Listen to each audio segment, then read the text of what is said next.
Hey, this is Mohal Joshi from Los Angeles, California. I follow Indian foreign policy and defense with a special focus on Asia. You can follow me on Twitter at Mohal Joshi.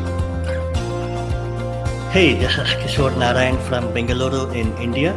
I am an international relations expert specializing in global security, conflict resolution, and international negotiation. My focus areas include peace building and digital diplomacy. You can find me on Twitter at VeggieDiplomat. Hello and welcome to episode 11 of India Rising Strategic Conversations with Mohal and Kishor, a show in which we analyze happenings from around the world and their impact on India.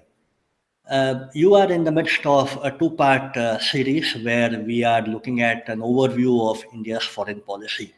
If you remember in the previous episode, in episode 10, we had a distinguished guest, Ramaharitha Pusarla, with us.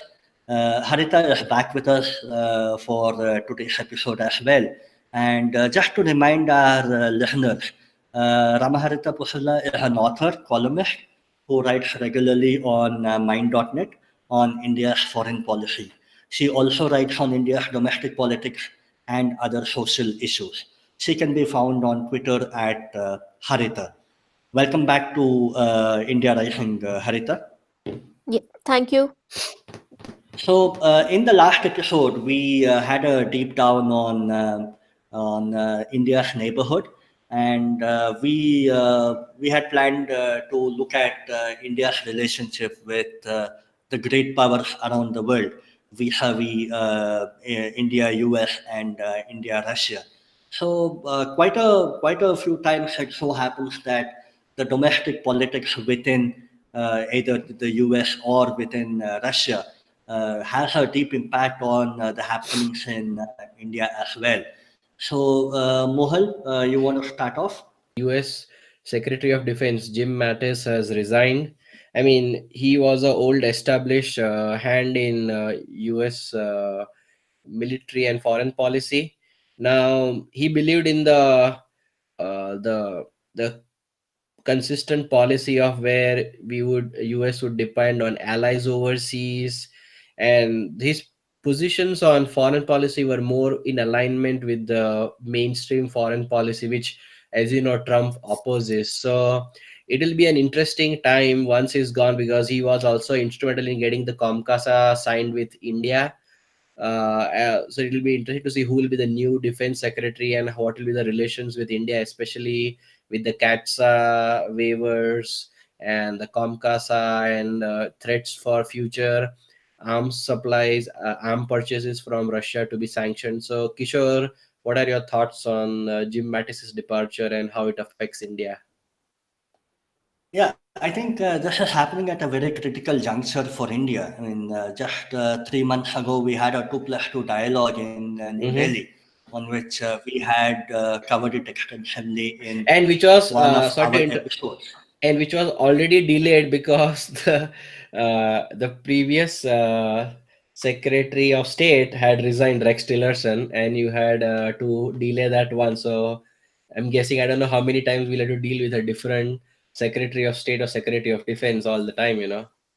Agree. Yeah. So yeah, although despite the domestic political upheavals within the US show no sign of ending, the 2+2 dialogue remains a critical point at which the two administrations can talk to each other. And I think that was one good start that they made last year. With Tillerson, with James Mattis now leaving, I think it needs to be seen who comes to represent U.S. at the Secretary of Defense level, and whether he comes from an army background or from a civilian background. And make no mistake, James Mattis had a critical role to play in the announcement of the Pacific Command being renamed as the Indo-Pacific Command. So it kind of emphasizes India's role in not only in the Indian Ocean region but also in the greater Indo-Pacific region as well, where the US wants India to shoulder on bigger responsibilities.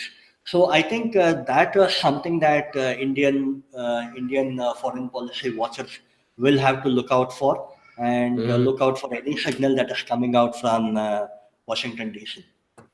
Haritha, your thoughts? Yeah, uh, with resignation of James Mattis, now Trump's uncertain foreign policy has taken yet another toll. As per reports, they were saying nearly 83% of White House administration have been either replaced or resigned during the Trump's administration so far now. So we have to watch out how many more Trump administration is going to have more.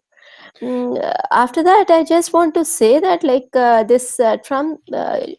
Uh, James Mattis is has a reputation of being called as Mad Dog Mattis for his no nonsensical approach. Right, And he's always believed to have a very tough approach, and regarded as being a hawk by strategists. But Yeah. U.S. announcement of withdrawing of troops from Syria, while it is not relevant to India, but I just want to emphasize that this kind of an uncertain foreign policy decisions of Trump is keeping the world on an edge. And considering the kind of a security situation prevailing in South Asia, pulling or withdrawal of half the troops from Afghanistan, which has, I think, has indirectly provoked Mattis to tender his resignation, is going to have huge ramifications in this region. Uh, Already, their Taliban is having around kind of 70% of hold in Afghanistan, and then 56% of territories of Afghanistan are indirectly administered or controlled by Taliban. This is all to say that, despite being on ground in Afghanistan for 17 years, America hasn't achieved anything, had made any advance, or pretty much to say that it has even has weakened its position in Afghanistan. And this has a lot to do with what Pakistan has meant. This is in direct proportion to how Pakistan is going to wield control in Afghanistan. The number of attacks have been on raise this year, and some of the official reports were have stopped Afghanistan has started saying that they have stopped taking records of how many civilians have lost their lives in the Taliban attacks during this year. This is all to say that Taliban's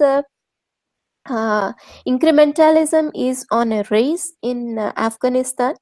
And at this crucial juncture, Trump withdrawing force will be adding to the woes of South Asia, and especially to India, which is making every desperate attempt to restore or to bring some kind of stability to Afghanistan, be it like offering $2 billion to Afghanistan, or building that Salma dam, which has been initiated sometime in 2000s, and also through regular shipment of wheat and other products through Chabahar port, or also through opening of air corridor. India is making all efforts to bring some kind of a peace to the Afghanistan.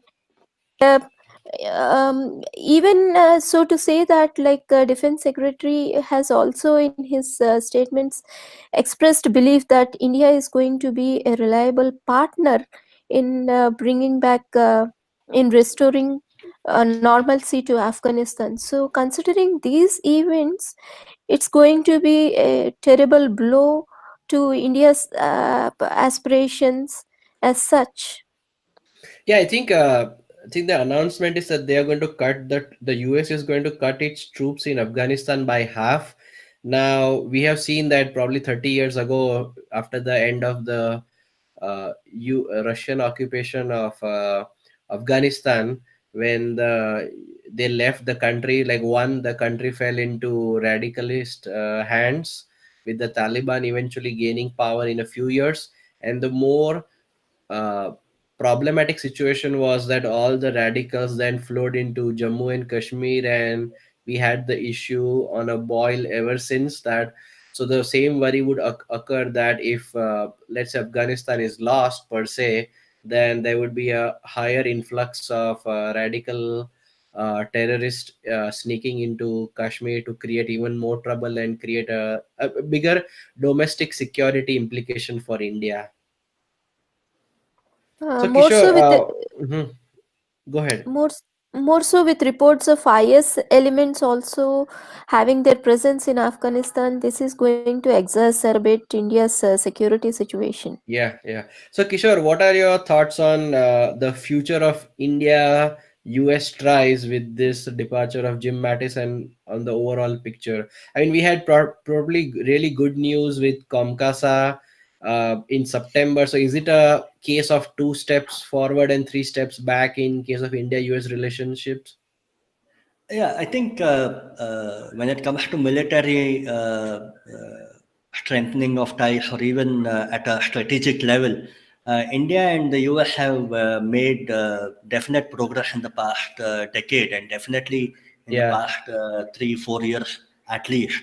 We Mm-hmm. all know how India and US agreed for a Lemoa agreement, where you kind of allow each other's basis for the other party. And then Lemova was followed up by Comcasa a couple of years later. So I think these are the steps in the right direction, but there are certain inherent foundational trust deficit issues which kind of slow up every progress that we make. So I think in a way, yes, you are right when you say that it looks like two steps forward and three steps back. But make no mistake, there are other areas and other avenues in which India and the US are cooperating.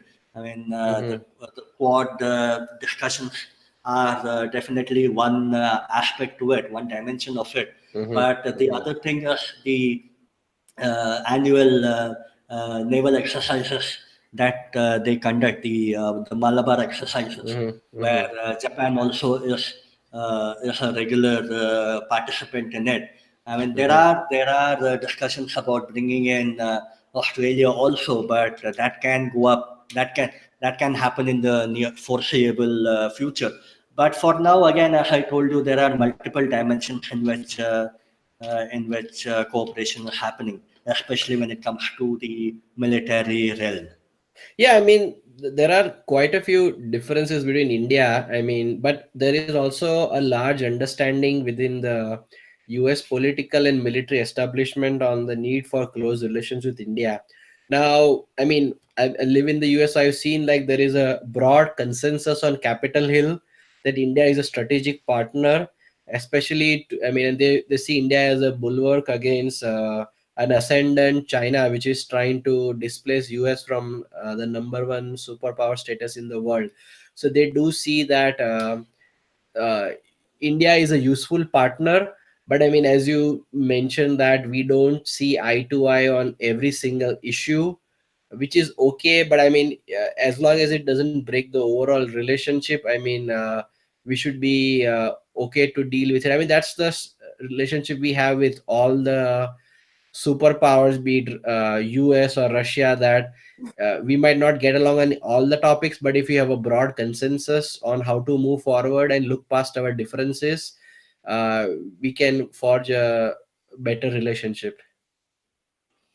Yeah, and also another dimension, Haritha, I want you to come in, is how the US Pakistan ties have actually ebbed for a long time now. And with any change in the administration in Washington D.C., it also needs to be seen how the US Pakistan ties shape up. And once that shapes up, it also needs to be seen how that has any potential to throw a spanner in the ties between New Delhi and Washington DC. Haritha? Yeah, just to Trump has openly expressed his disappointment with Pakistan and has even suspended the official assistance to Pakistan to tune of $2 billion very recently. But this is to say that Pakistan is now looking to other sources where it can make up for the losses for what it is denied by the US, like it is going to Saudi Arabia and then asking for all its investments, and even to UAE, and not to forget now it is increasingly depending on China, though it is known that it is kind of a host parasite kind of a relationship between China and Pakistan. Pakistan refuses to accept this kind of a relationship, and despite the Pakistani economists always warning that Pakistan is at the verge of turning into a vassal state of China, Pakistan seems to have no qualms. And then this is all to say that Pakistan has believes that it can sustain, or its relevance remains in place until until unless it believes that it can strategically use its assets.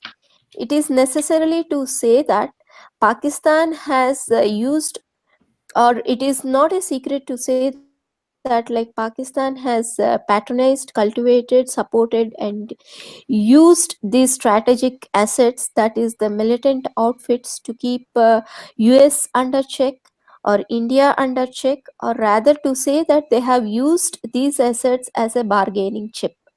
So irrespective of whether it receives financial aid from US or it or not, it necessarily has been a terrorist state and would remain so, because it has been the integral aspect of Pakistan foreign policy.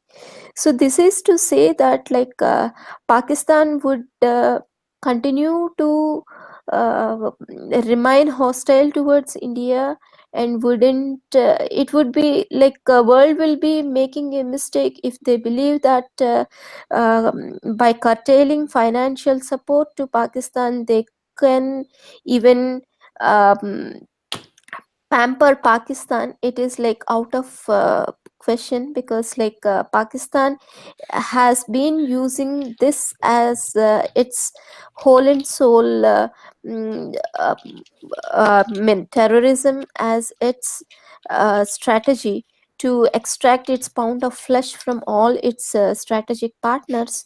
So even considering that it hardly has enough resources for even 6 weeks of imports, it is no way, it is undeterred, and it is still on its path, thanks to the support rendered by China. So Pakistan cannot be checkmated until China is also obliged to do so. And especially with Donald Trump's intention to pull back troops from Afghanistan, I am sure Pakistan would look at it as a critical opportunity to kind of reset its ties with Washington DC. So yeah, I think that's one factor to keep in mind. Yeah, exactly. Pakistan is kind of emboldened. There are hardly any checks on it. It is so to say that it is it can brazenly now do whatever it wants, and nobody can have any hold on it. Despite US has warning Pakistan that whatever funds it is going to whatever funds are going to be sanctioned through IMF shouldn't be directed to China. I think it's going to fall on to the deaf ears of Pakistan, and nothing much is going to change on ground. It's effectively the China which has now the keys to Pakistan's future behavior, or to its or key to its foreign policy as well.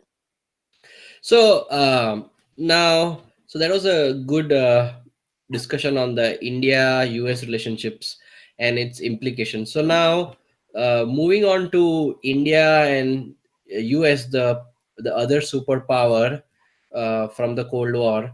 Now, India did have a very close relationship with Russia since 1971 when Indira Gandhi signed the friendship treaty with Russia, and they have been a close arms and supporter um for India. Now we've seen that Prime Minister Modi and President Vladimir Putin, they share a warm and close relationship, but we do have the challenges where the relationship has largely remained in the realm of defense mostly. So, Kishore, what are your thoughts on the India-Russia relationship and where it stands as of today? Yeah, I think a lot of progress was made in the past 4 years to kind of keep India as a key player for both the US and for Russia in the region. And India continued to make its own independent choices when it came to acquisition of military weapons. And S-400 was a prime example of that, where Mm-hmm. India although we cannot say India overlooked US threats, India did acknowledge US threats, but India did eventually at the end of the day go ahead with purchasing the S-400 Yeah. anti-missile shield. So I think that is the kind of uh, stage at which India and Russia find their ties. The personal bonhomie between Putin and Modi is also a key factor in this. But more than that, I think in addition to the military angle, I think places like Afghanistan, where both Russia and India want to stay relevant, is where I would think they would find commonality in terms of strategy. So with the US intending to step out militarily and Taliban growing stronger and stronger each day in Afghanistan, I think Mm-hmm. Russia will want India's help to have a peace, to have a lasting peace in Kabul and elsewhere in Afghanistan. And mind you, even for India, this is a golden opportunity. Simply because India is not in talking terms with Taliban. India does not recognize Yeah, we Taliban refuse as a. to talk to Taliban. Exactly. So India does not consider Taliban as a political entity. So I think with Russia wanting us to be part of those five-party or six-party talks, I think this is a golden opportunity for India to have some kind of a leverage with Taliban, so that tomorrow, in case of a arrangement, political arrangement between the Afghan national government and Taliban, India can still have pull its leverage and ensure that its investments, ensure that its long-term strategy are not hampered by the rising menace of Taliban. So I think that is one aspect in which India can use its Russia ties for its own good. So, Haritha, I mean, I believe you had written a piece on the India US, sorry, the Russia relationship is mostly, I believe it's around the tune of 10 billion and it's mostly in defense. So, you had written a piece on how to expand this beyond the realm of defense. So, what are your uh, comments on this? Yeah, firstly, picking up from where Kishore has left, I just want to add that India has expressed its interest in being part of this Russia Taliban negotiations. And then India has sent two officials of high repute, though as an informal observers to the summit. But it is to say that India has expressed his and it is like ready to be part of Russian led Taliban talks for Afghan solution. Nextly, and regarding India-Russia relationships, it has always been that the defense cooperation has been bedrock of this bilateral ties, Yes. and India always had a special relationship with Russia, and it is also designated as a special privileged strategic partnership between with Russia. And for the past 18 years, India had annual summits with Russia, and also again, at this juncture, I want to bring to relevance Russia's present position in changing geopolitical scenario. Unlike Mm-hmm. in the past, when Russia has been designated as a superpower, considering the fluctuating oil prices and its crippling sanctions by the West on Russia, Russia is feeling its heat, and it is showing up on its economy, which is like slowly sinking. So, the kind of a superpower status which it enjoyed earlier is no longer the case now. Accordingly, even Russia is making every attempt or a desperate attempt to find relevance in this current scenario. So, Mm-hmm. this brings us to the thing like how Russia is, all by itself entering into Chinese to have its clout or its say per se on global issues. So, Yeah, it has Russia is been. deepening its relations with China, and Mm-hmm. I am bringing this angle to fore because Russia-China relation is now like slowly levitating towards Pakistan. So the kind of emerging axis of Russia, China, Pakistan axis is now keeping India on like back foot, not exactly back foot, but this is emerging as one of the irritants to Mm-hmm. India Russia relationship, which is like unseen before, or it has never been felt before. It's kind So of a small yeah, fluck. so good point. Let me give a sort of a counterpoint to it. Now, this has been much bandied around in the media, that Russia's closeness to Pakistan and China. So let me take a slightly differing view in step by step. So let's take Russia with China, Russia with Pakistan. Now, Russia, I mean, we have been growing closer. There's been surely a strategic drift towards the US. So Russia is just trying to do a sort of a counterbalance by hedging towards Pakistan. But the question is, as you, Haritha, you mentioned that they have 3 weeks of foreign exchange reserves. So I'm not sure what the uh, goal of the relationship can be there, because if they have no money, I mean, the only thing they could purchase is defense. And in defense, I mean, if they have no money, I mean, it is hard for Russia to grow really close with Pakistan. It would be more of posturing to say that it was a kind of a hedging game done by Russia. But I mean, I wouldn't be too worried about it in terms of Pakistan. Now with China, as you say, like with the crippling sanctions, they got into trouble in economically, and I think the Russian economy also has been shrinking for some time. So they have sort of a good relationship with the Chinese. But you remember, like maybe 40 years ago, they were like bitter rivals, and they even fought a border war in 1969.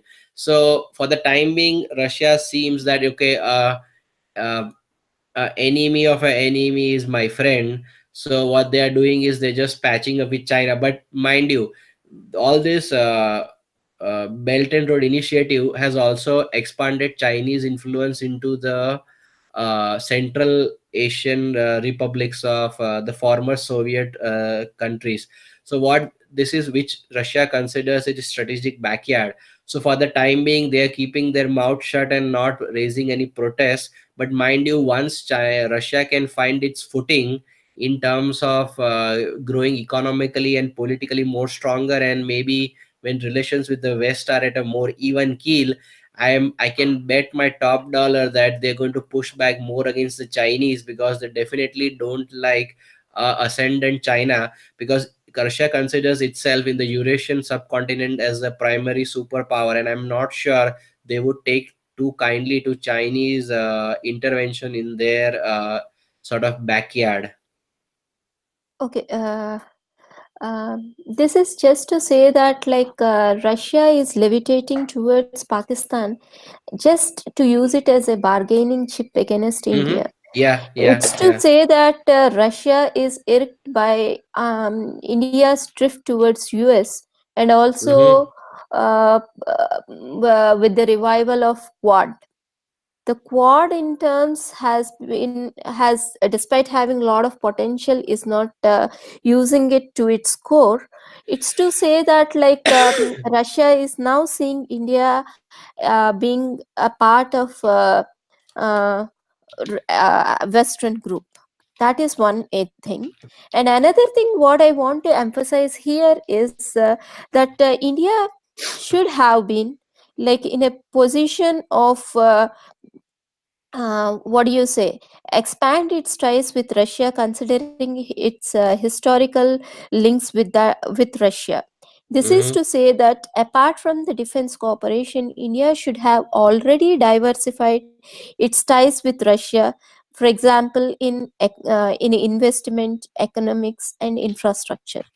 This is to say that there are several options, in the sense that India can make investments in Russia and also be part of Russian explorations in the Arctic Circle.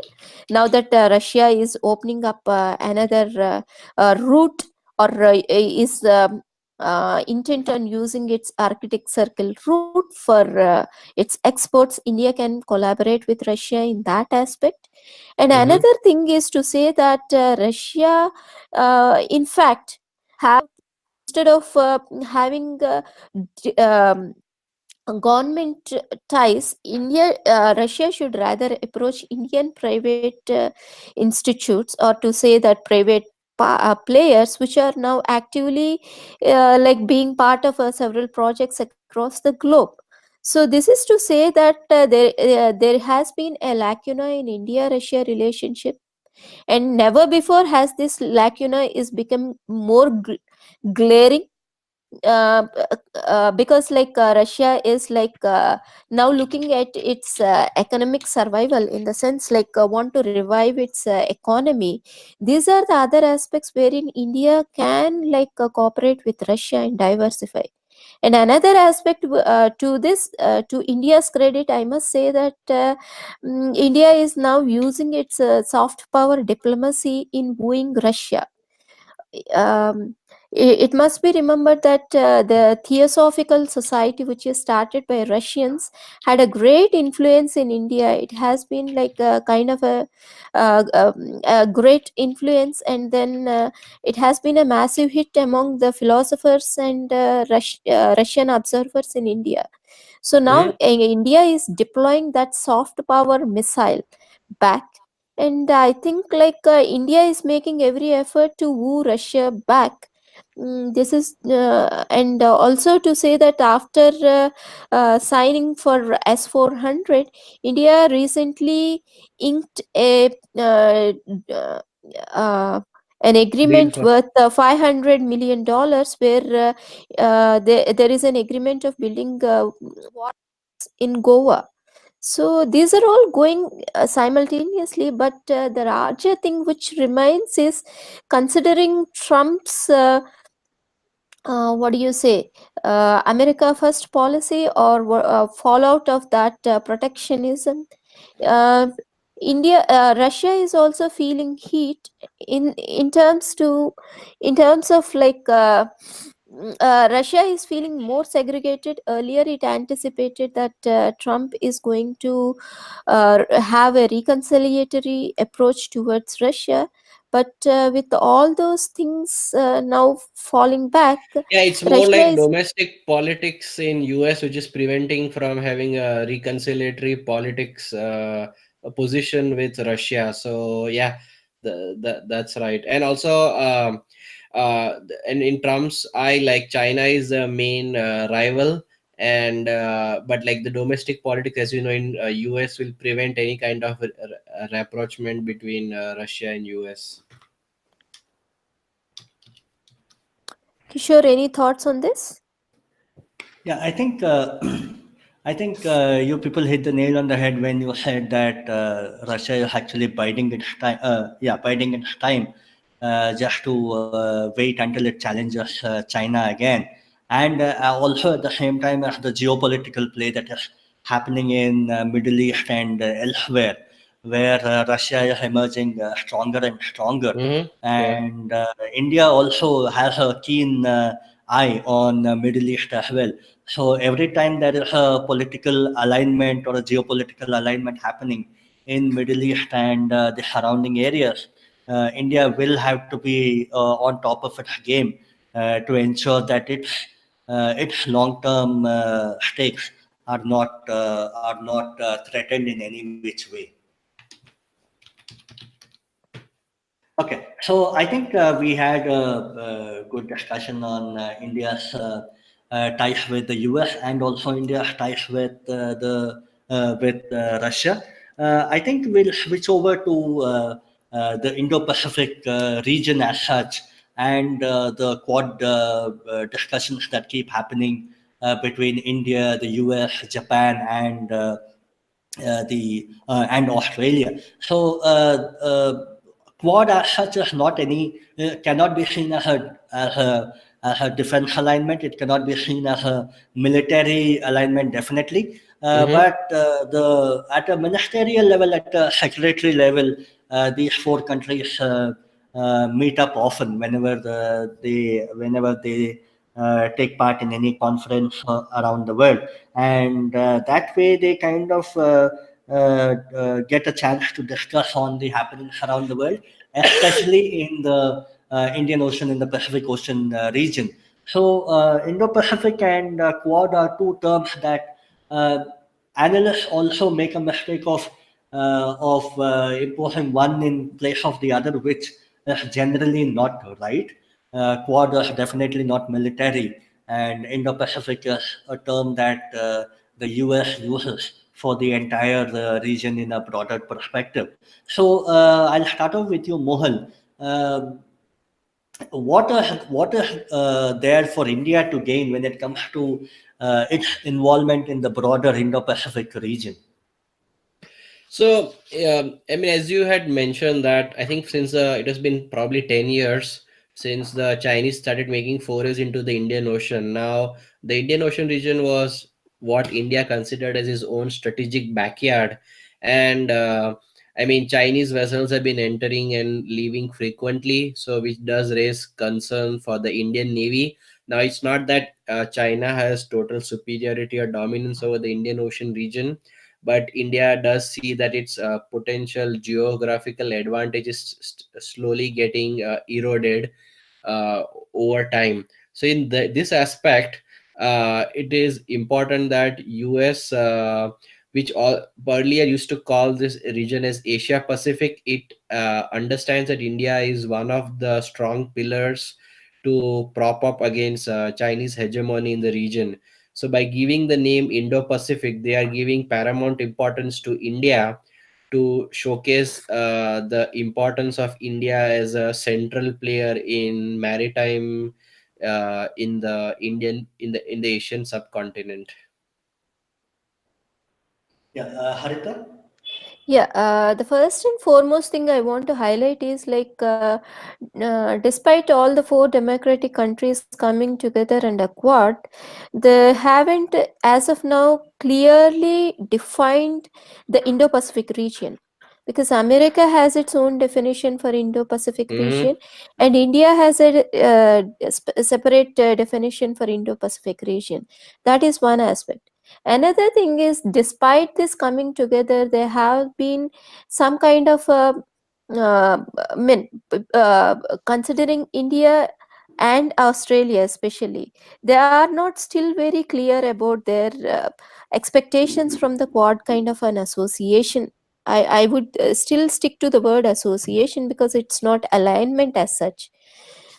India still could have taken But much. Haritha, let me Huh. ask you in between. Do you think Australia's hesitation is due to because they left us high and dry 10 years ago in the first version of the Quad? See, this is more to do with, I agree that is one aspect of it, and another thing is economic interdependence. Growing economic interdependence of these regions, especially of Australia and Japan with China, they are unable to take an open stance on Quad. And Mm-hmm. coming to India, India is still, still short of giving a kind of an impression that it is a counterweight to China, because it still believes that it cannot match up to China's potential, be it in terms of military or other aspects. So it is kind of a rather, I would say, a kind of a subdued kind of an association which wants to actually emerge as a counterweight to China, but is unable to mm, break out from its old historical baggages or interdependence with China. So it's kind of not an fully unrestrained kind of an association. So the Quad would realize its complete potential only and only when all these countries has come together and has set out the prescribed objectives of what they want from the Quad. So But I think, mhm.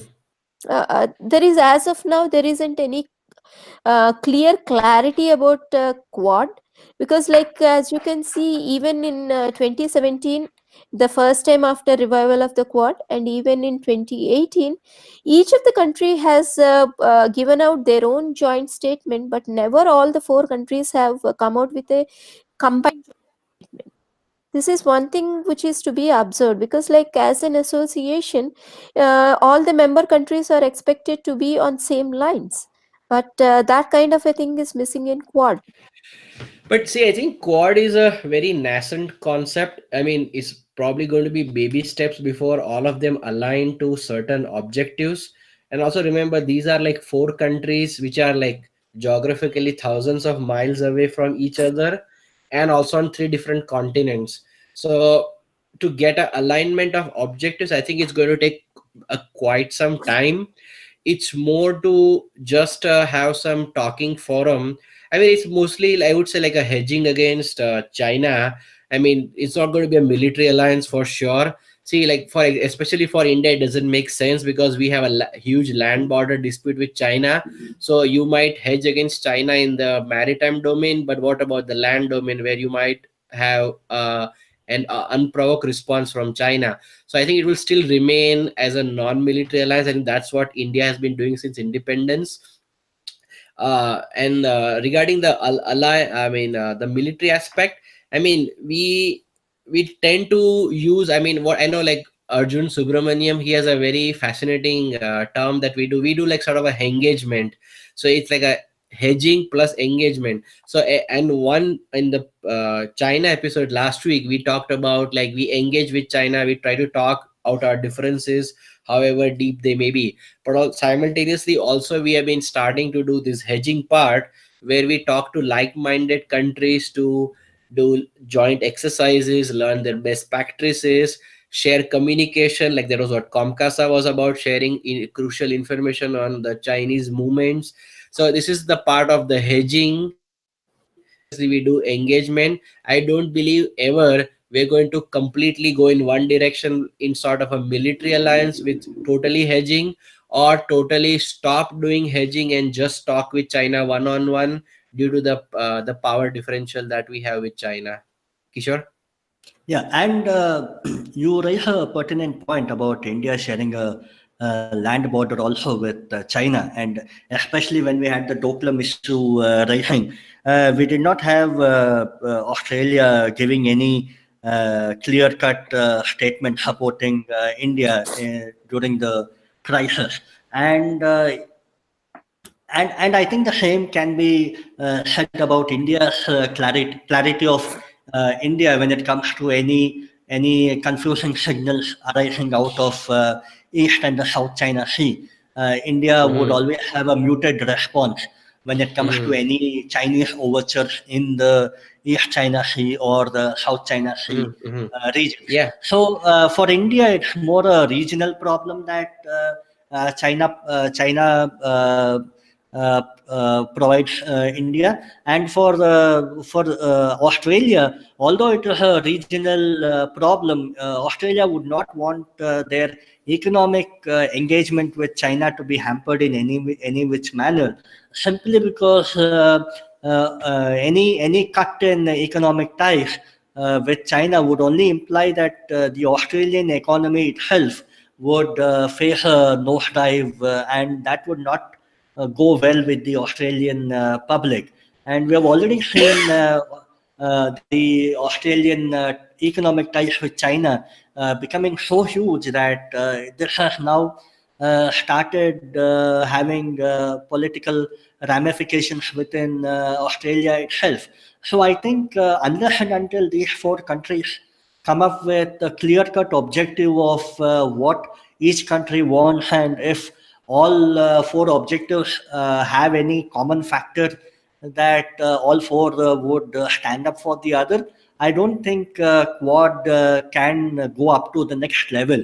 But having Mm-hmm. said that, once that starting stumbling block has been crossed, I think Quad has a bigger role to play, especially with countries like Vietnam and Singapore, and to an extent Indonesia also looking at Quad for any kind of direction in terms of figuring out what would be the US's role, what would be India's role, what would be Australia or Japan's role in the region.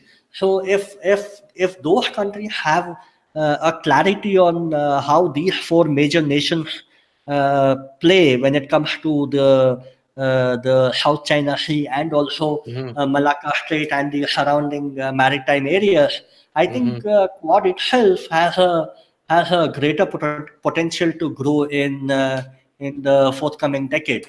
Yeah, I think Prime Minister Modi has outlined that ASEAN is the ASEAN centrality to the Indo-Pacific, because many of the ASEAN nations were feeling sort of left out, because when the Indo-Pacific name came about, they thought like the ASEAN was being totally bypassed, and Prime Minister Modi in his Shangri-La dialogue did assuage their concerns.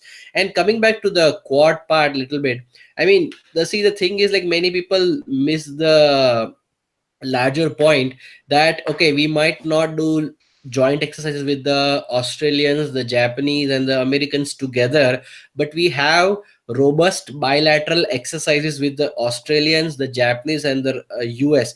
They might not occur at the same time in the same place with, let's say, a Malabar exercise, but we do have very good cooperation with each of them individually. So for photo optics it might appear good, but I can't see a scenario where four navies are going to sail together in war against China. So that would be something, I mean, that is not truly required. If it helps you to keep Chinese folks happy, you can continue to do bilateral cooperation with all of these countries individually. And coming to your point on Vietnam and Indonesia, I mean, Prime Minister Modi, to his credit, has stepped up cooperation. I mean, you can have the example of the Sabang port being used by India for refuel and resupply. And also with Vietnam, we've been talking about extending defense cooperation. I mean, the big question is, can we sell BrahMos missiles, which like would be a red flag for China? So we Right. do have a lot of scope of cooperation with the ASEAN countries, because they are also fearing, due to the Chinese encroachment and the coercion tactics in the South China Sea, that they see India as a bulwark against Chinese aggression in the South China Sea. So they value India's cooperation in here. Yep. So I think that would be a good point to stop when it comes to Indo-Pacific and Quad per se. I think what we'll do is we'll wrap it up here, but we'll we'll kind of go around the table and we'll have closing comments from all three of us. Haritha, you want to quickly give your closing comments? Yeah, this is just to add to what I have said earlier.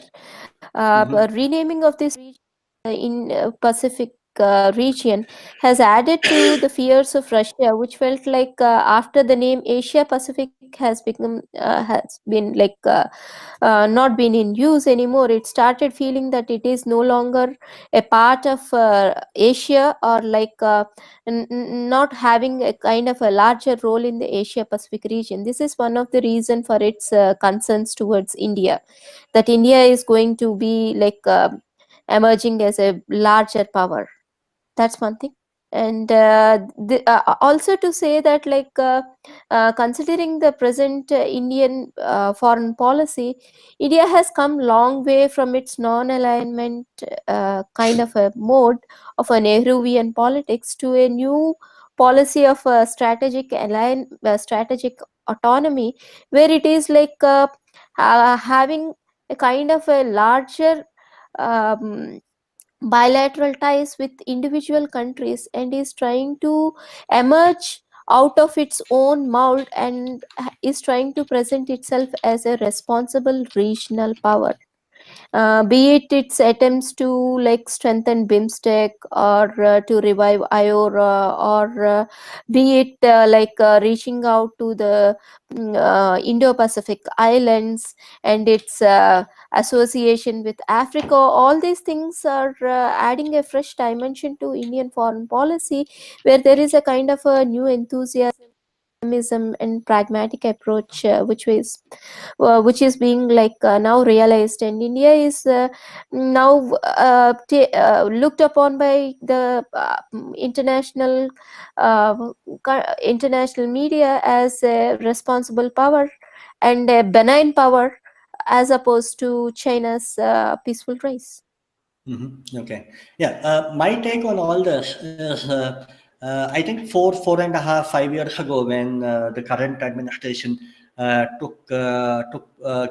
came to power, I think the Indian Foreign Service itself was highly understaffed, and not much was done when it comes to the Act East. Sorry, the then Look East policy. I think a lot of ground has been covered in the past 4 years, where the primary focus has been neighborhood first, and Look East has now been converted into Act East. So a lot of ground has been covered, although there have been probably one or two slip-ups when it comes to, say, Nepal or any other such nations, where probably our steps were not in tune with what the local population wanted us to do. But I think overall the general direction is going on well. And I take your point, Haritha, about strategic independence, where India does not shy away from having deeper ties with the US, irrespective of how its age-old thought processes were, and at the same time also have a balanced, mature, and responsible relationship with Russia. So I think in all these regards, Indian foreign policy is in a far better shape as compared to what it was 4 5 years ago. Mohal? Yeah, so I have basically 2 points. One is that I mean, a lot of experts talk about like increasing India's military power to expand the power, but I think what we need to work on as Prime Minister Modi through his various initiatives by visiting abroad and through like initiatives like Yoga Day, we have to increase our soft power, because that's the way to go. Because a coercive diplomacy has its disadvantages where you turn off your friends, and so the other part is like it's not increasing military power, but it's increasing your economy. Now today we are like 5 times smaller than China in terms of economic terms. Like when we grow faster we have to grow at 8 to 10% to close the gap with China. Once the different power differential is closed down, then China will regard India at a more even level, and we will have a better leverage in terms of negotiating with the Chinese. So we have to also look at the economic aspect where we grow massively to close the differential with China. Then China would be not prone to any misadventures against India, seeing that India is also a great power. And the second point I quickly want to make is that a lot of experts are over obsessed with Pakistan. Now, as I had said before, like Pakistan is like sort of the skin rash where you can never get rid of it, but it's not going to kill you. You're going to learn to manage it in the long term. However, China is that slow moving cancer which is going to eat you alive from one day and you won't even realize it. So our main strategic thing is like, is China, at the moment objective is China and not Pakistan. So the eye has to be kept more on China rather than Pakistan. I mean, Pakistan might generate all the 9 p.m. news headlines, but the focus has to be on how to counter China. Kishore? Wonderful. Yeah, wonderful. Okay, so this has been a fascinating conversation for the past 2 weeks, today and the previous episode. And I would like to take this opportunity to thank Haritha for being a part of this discussion and providing her valuable insights on a wide gamut of topics. So thank you, Haritha. Thank you both Mohal and Kishore for having me here, and it's a pleasure to talk about all Indian foreign policy aspects. Right.